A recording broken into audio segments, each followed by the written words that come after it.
everybody, welcome back to my channel. Drew here from Lone Fox, and today's video is another tip-driven video. But these are some of my favorite videos to watch here on YouTube because I feel like I gain so much insight from other people. And today's video, you guys, is one that I really do think you're gonna get so much insight on, whether it comes to your next design project, your next DIY project, whatever it might be. I think some of the tips and tricks I'm sharing are gonna be extremely useful. And you might be asking yourself, what kind of tips and tricks will you be sharing, Drew? And today's video is primarily focusing on tips and tricks kind of that help out in the design process, and actually more so in the design process of making over a space. So these are tips and tricks when it comes to painting, when it comes to hanging curtains, when it comes to like the actual process of making over a space. These are things that make that process so much simpler. We have a lot of information to cover in today's video, but before jumping in, I do want to mention that if you're not already, make sure to subscribe to my channel. I post brand new home decor and DIY content every single week here on Lone Fox. What was I about to say there? On Lone Fox. And I'm also on Instagram and TikTok, both of which are Lone Fox Home. And lastly, my online shop is back up, you guys. If you're in the market for any home decor, accessories, gifts, whatever it might be, lonefox.com is your place to shop. But let's go ahead and dive on into our first hack.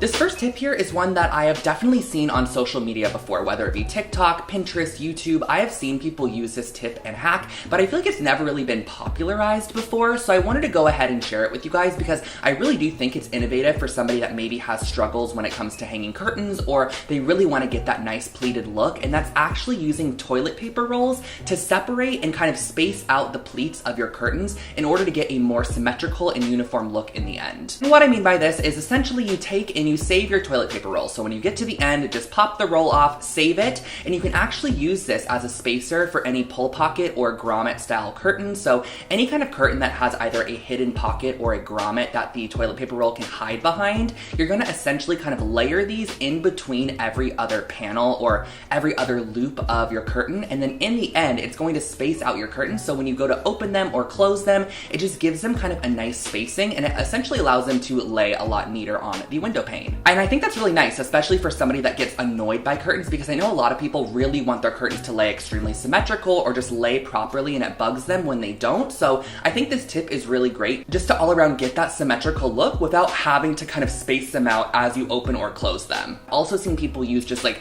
cut up PVC pipes, so really anything, or even like paper towel rolls, you can totally slice those up as well. It's really just a clever tip, and I think it totally elevates the look of any plain curtain panel. Moving into our second tip, this is all about hanging photos that have two hangers on each side. If you guys know what I'm talking about, I feel like those are the most annoying. I hate when I go out and I buy a mirror and I'm looking forward to hanging it when I get home, and I just want to have one little nail hole in the middle because I know how to properly do that very easily. You get home and there's two nail holes on the left and right side. So you have your two picture hangers, and I just always find that so challenging when it comes to hanging because you really have to find the perfect distance. They have to be level. If you like nail one higher than the other one, it's gonna hang crooked. So I ran across a TikTok, I believe it was a TikTok, of somebody using painter's tape to hang up these photos, and I thought that was the most genius idea ever. And I first utilized it actually in my grandpa's room makeover. So I went ahead and I grabbed a piece of painter's tape. You just take a piece that is long enough to stretch from picture hanger to picture hanger, lay it across there, mark where you want your two nails to go, and then on the wall, you're actually gonna transfer that tape on the wall and make sure that it's level, either using a laser level or a level itself, just to make sure that your tape is nice and level.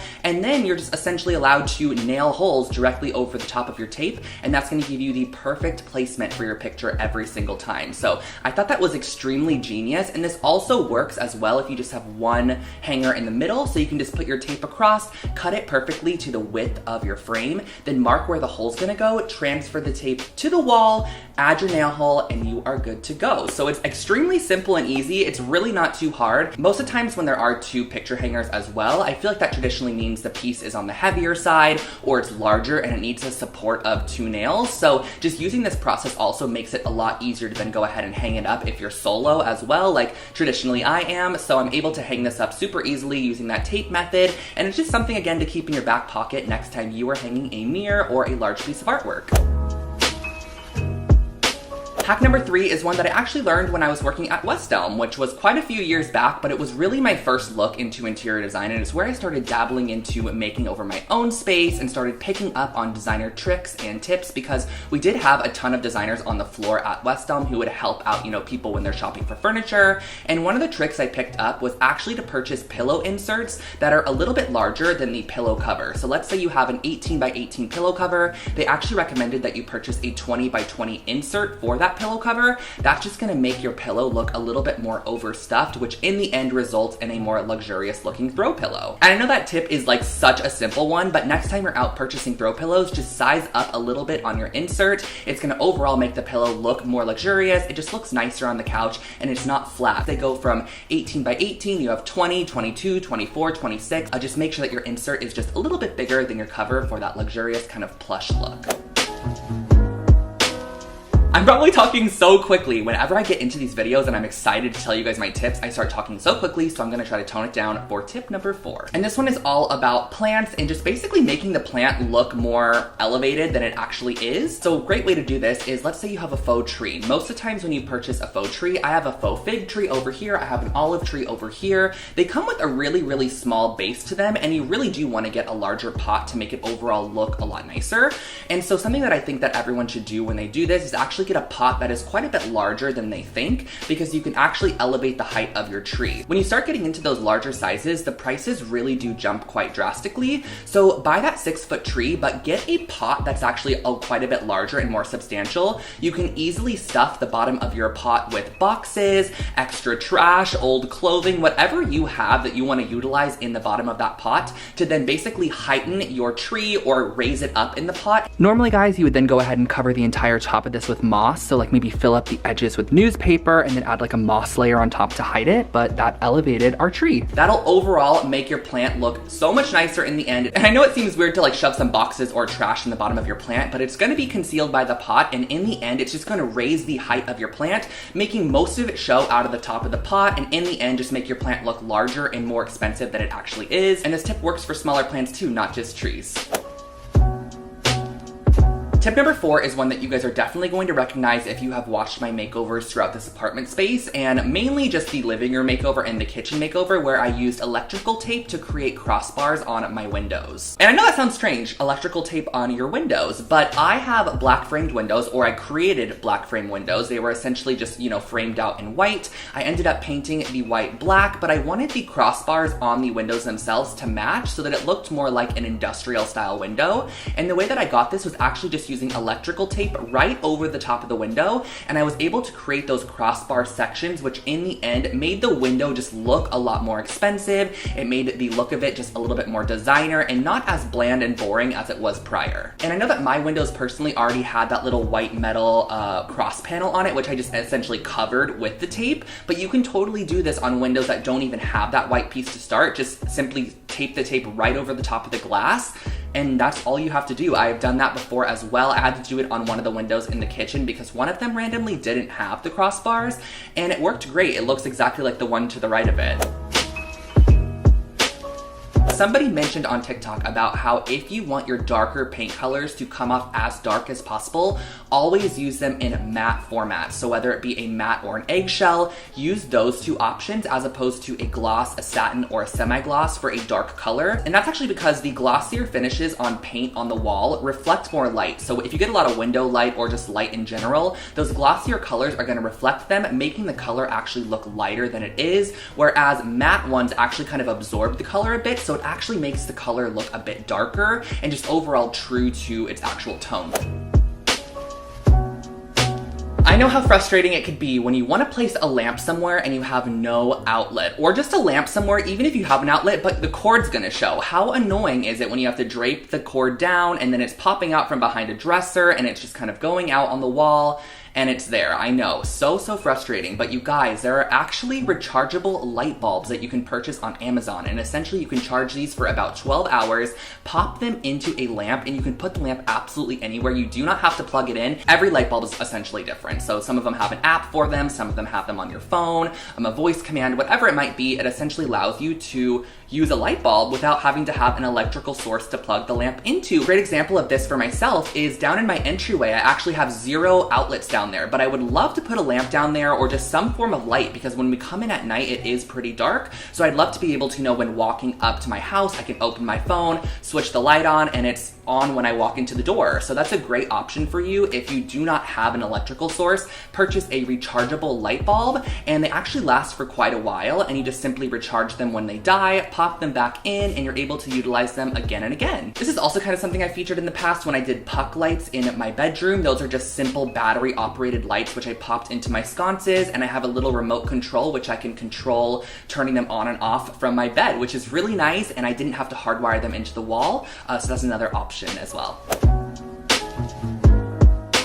This tip is one that whoever came up with this is just so genius, and I feel like a lot of you guys might know about this, but if you don't, this will change your painting game. And this is when you want to go in and paint any form of color that's contrasting from your original color. So let's say you wanted to do an accent wall in your bedroom, and it's going to be a dark green, but all the other walls are white in there, but you're kind of scared, you know, putting the paint on the walls. A lot of times when you pull it off, you do get a little bit of bleeding paint, which sucks, and especially with textured walls, you do see that more often. So a great tip is actually to put your paint down and then paint over the top of where that color is going to be going. Paint over the top of that with your original wall color. So with the white color, paint over the top, let it fully dry, and then go back in and paint the entire wall green. That's going to actually allow the white paint to bleed first and kind of create a seal. And then when you paint the green over the top of it and you pull the tape off, the white paint would have already bleeded, but it bled onto the former white paint, so it looks like a perfectly clean and crisp line every single time. And I love this. This is also great if you're not even painting a wall, but you're doing like stripes on a piece of furniture, or you're doing stripes on a canvas or something. Anywhere that you're essentially using tape and you want a clean line when you pull it off, paint down the base coat first that's under the tape, then paint your accent color, then remove it, and you'll get a clean, crisp line every time.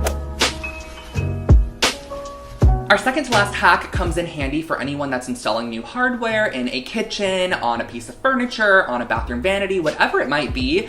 I have utilized this tip in the past, and I think it's really nice. So essentially, I always find it so much easier when your piece of hardware just has the one screw, because you're putting it through one hole, you screw it in the back, and you're good to go. But when you have hardware that has two screw slots, I find it so much harder because it has to first of all be symmetrical, and the screws have to be perfectly placed so that they, pops into your piece. So a great tip for this is actually to use lipstick, apply a little bit onto the holes on the back or the screws, whatever it might be that's kind of sticking off of your handle, then use that lipstick as a stamp to transfer it from the handle to the cabinet door or the nightstand door, whatever it might be, and then remove it. You're then going to have your lipstick spots, which you can use as drill holes. So you're just going to drill right over the top of those, wipe away any excess lipstick, but that's going to give you perfect placement every single time. And then I also like utilizing something like a laser level or a ruler in that process, just to ensure that the placement of it is centered still, because you can't really, make sure that it's perfectly centered if you're stamping, but that just makes the process a bit easier. And I do find that that then allows you to have a perfect width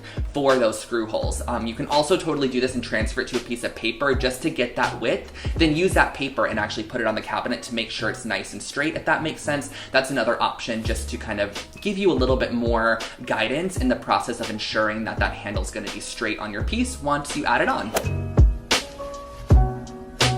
And guys, we are on our last tip here, and I wanted to say this one for last because I feel like I have talked about this multiple times on my channel, and this is when it comes to creating gallery walls. Now, this back here, it's not the craziest gallery wall, there's just 3 images in it, but when you do add more and more, it does get a little bit daunting when you have to start hammering all the nails into your wall. You want to make sure the placement is right, and it can be a little bit scary to kind of create that commitment to adding so many photos to a wall. So a great way to do this is actually to create templates for every single picture. So I'll grab all of my frames and I'll actually create individual templates by laying it on top of some butcher paper, newspaper, or printer paper, whatever you have that's large enough. Poster board works as well. I trace out the shapes of all of my frames, and I also transfer over the nail hole placement just by kind of finding it and pressing on the paper. You can kind of find where that nail hole is. You can add the spot there, and then you can kind of write on there too what the artwork is that's going to be there. Once you have all of your templates created, you can transfer those over to your wall and add them on the wall using, some removable removable masking tape,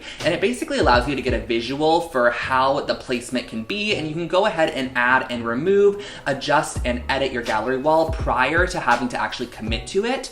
And the great thing is that once you have all of your templates up on the wall, all of your nail holes are in the perfect spot. So then you can go back over the top of your template, add the nail, and then pull the template right off and add your frame, and you have a perfectly placed gallery wall. And those are my 10 designer, innovative, clever hacks when it comes to making over a space. So those are just tips and tricks that I have used when it comes to any form of transformation I'm doing in my space, large or small. If I want to add a gallery wall, if I want to add a simple framed piece of artwork, if I want to swap out the hardware, these are just things that I have used that I think make the process so much simpler, and I hope that this helped you guys out as well. So if you are not already, make sure to subscribe to my channel. I post brand new home decor and DIY content every single week here on Lone Fox, and there are a ton of other tip-driven videos on my channel if you guys want to check those out. I'll leave some in the cards above. We have small apartment hacks, organization tips, decor hacks. There's a lot on this channel, you guys, so definitely subscribe, and also make sure to follow me over on Instagram and TikTok. It is just Lone Fox Home for additional content. I'm always checking in with you guys over there. And yeah, I guess that's really all for today's video. I hope that you loved this one, and I will catch you guys in my next one. Bye!